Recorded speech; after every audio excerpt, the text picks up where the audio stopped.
Hey guys, how you doing? It's that special time of the year where all the YouTube movie folk gather around and share their favorite films of the last 12 months. And I know I'm getting my list out a bit later than most, but I wanted to make sure that I had seen everything on my watch list before putting out an official list. And 2023 was a pretty solid year for movies, so I had quite a bit to catch up on. While a multitude of major comic book films seemed to flounder this year, there was a number of director driven stories that really gained traction with audiences. Now, I won't be spending a huge amount of time talking about each film on the top 10 list, just a brief snippet of my thoughts surrounding it and why I ranked it where it did.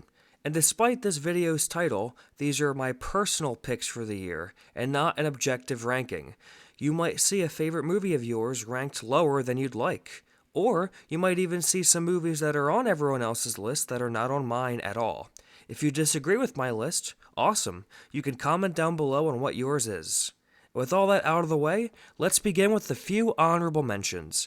These are 2023 films that I absolutely loved and wanted to include, but couldn't quite fit into my top 10. And they are Priscilla, an excellent biopic by Sofia Coppola that explored the dynamic between Elvis and Priscilla Presley in a painfully intimate manner. They Cloned Tyrone, a solid Netflix sci-fi story that has no shortage of intriguing twists and features Jamie Foxx in a hilarious supporting performance. Dungeons & Dragons: Honor Among Thieves, a wonderful adaptation of the role-playing game that infused heart and energy into a fun fantasy heist. Air, an endlessly watchable true-life story centered on the creation of Nike Air Jordans featuring a phenomenal cast. John Wick Chapter 4, the supposed final entry in the John Wick franchise that has one of the coolest third acts I've seen from an action movie in a while. Past Lives, the directorial debut of Celine Strong, who tells a wonderfully intimate story about two people and who manages to do so without having it feel too stagey. Still, a documentary about the life of Michael J. Fox that had me crying throughout. And Guardians of the Galaxy Volume 3, the film that I will definitively go on record in calling the last great MCU movie that we will ever see. Again, all of these were great films that you should all watch when you get the chance, but now we arrive at our top 10. Starting at number 10, we have Asteroid City. Now, I'm not gonna lie, the first time I watched the latest film by Wes Anderson, I enjoyed it but didn't quite get it. In my initial review, I had noted how experimental its script was, and that Wes Anderson was using it as a way of reflecting on his own career. And while I do think its script is just a tad bit scatterbrained, I do think it's one of Anderson's best films to date. It uses his trademark wit and stellar production design to tell a deeply personal story about death and acceptance. And without getting too personal, I recently lost someone close to me, so I was able to connect with the film on a much deeper level than I had originally. It's a wonderful movie that I haven't been able to stop thinking about since I first watched it, and that's why it makes the list. Number 9. Mission Impossible: Dead Reckoning. Is Dead Reckoning as good as the previous Mission Impossible installments? No, but does it still stand head and shoulders above most action movies today? 100%. This movie absolutely rocks. I got the 4K Steelbook and just sat there in awe at how thoroughly entertaining it was. Tom Cruise plays Ethan Hunt as a crazily driven supernatural force of nature with such conviction, but it's really Hayley Atwell's movie. I hope she gets more work from this because she's spectacular. The stakes here are the highest they've been in the entire franchise, with the IMF facing off against a rogue artificial intelligence. It's timely without coming off as too cheesy, and has even inspired a real-life political response. Strange times indeed. Number 8. The Killer. Hey, did you know David Fincher released a movie this year? Also, did you know it's freaking great? Fassbender's terrific as this cold hitman, and watching him go about his day doing, assassin tasks while providing a comedic commentary was just a joy to watch.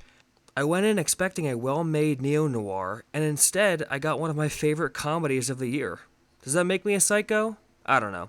But the point is, Fincher is still making absolute bangers at this stage of his career, and that's just magnificent. And speaking of making bangers late in your career, number 7. Killers of the Flower Moon. Ooh, yeah, you knew Marty Boy was going to be on this list. And Killers of the Flower Moon is an astounding work of art that challenges its audience in a way that feels uncomfortable.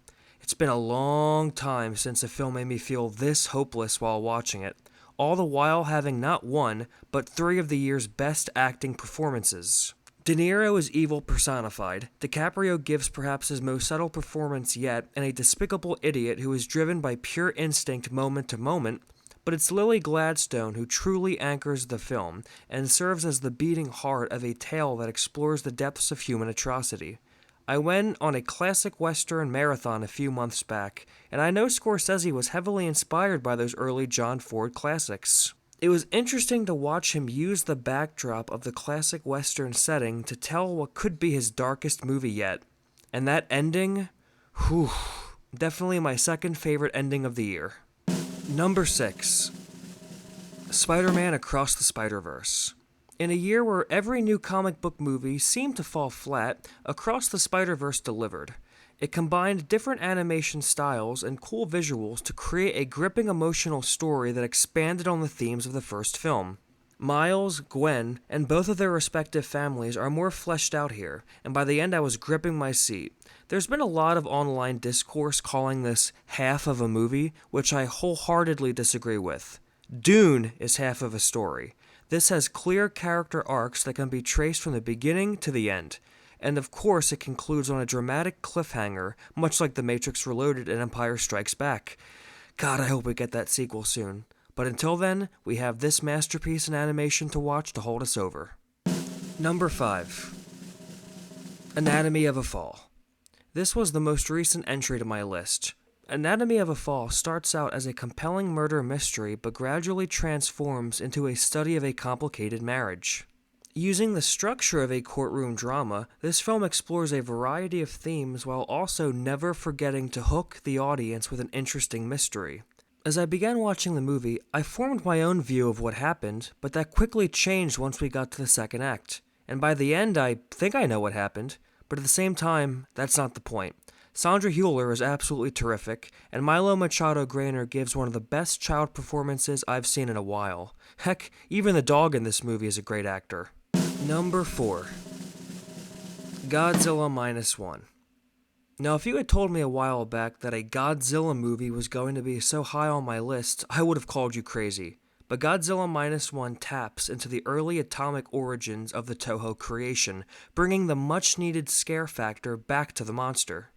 It explores the existential dread that plagued the Japanese people following World War II and creates a truly human story that demonstrates the need for community in the light of bureaucratic failure.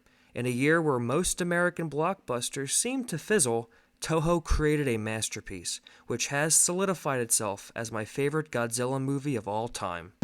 Number 3. The Iron Claw. Raw, heartbreaking, triumphant, The Iron Claw tells the true-life story of the Von Erichs, a Texas wrestling dynasty that is headed by the overbearing and ambitious father Fritz, played wonderfully by Holt McCallany. I went into this film not knowing a single thing about the real-life events, and by the end I was shaken to my core. Zac Efron deserves the Best Actor nomination, as he commits every bit of his mind, body, and soul into the role. I'm not hearing much buzz about The Iron Claw, and that's a dang shame. If you haven't watched it, I highly recommend that you do. Number 2. The Holdovers. I knew the moment I saw The Holdovers in theaters a few months back that I had discovered a soon-to-be Christmas classic. Brilliantly crafted by director Alexander Payne to feel like it had walked right out of a 70s cinema, The Holdovers boasts a stellar ensemble, from legendary actor Paul Giamatti to newcomers Dominic Sessa and Divine Joy Randolph.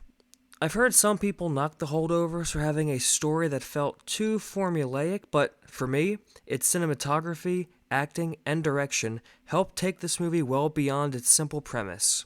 It's a certified Christmas classic that will most certainly be added to my holiday movie watch list. And finally, we arrive at number 1. Now, when putting this list together, I had gone back and forth on choosing a definitive favorite of the top 3. But then I thought to myself, which movie have I thought about the most? Which movie will I find myself rewatching the most? And when I look back at the year 2023, which movie will stand out to me among the rest? And then I decided in that moment that my number one movie of the year was Oppenheimer. Will you see this movie at the top of other people's lists? Undoubtedly. But I can't help it. This film gets better and better upon every rewatch. On my first viewing, I was so overwhelmed with everything director Christopher Nolan was throwing at me that I couldn't quite fully appreciate it.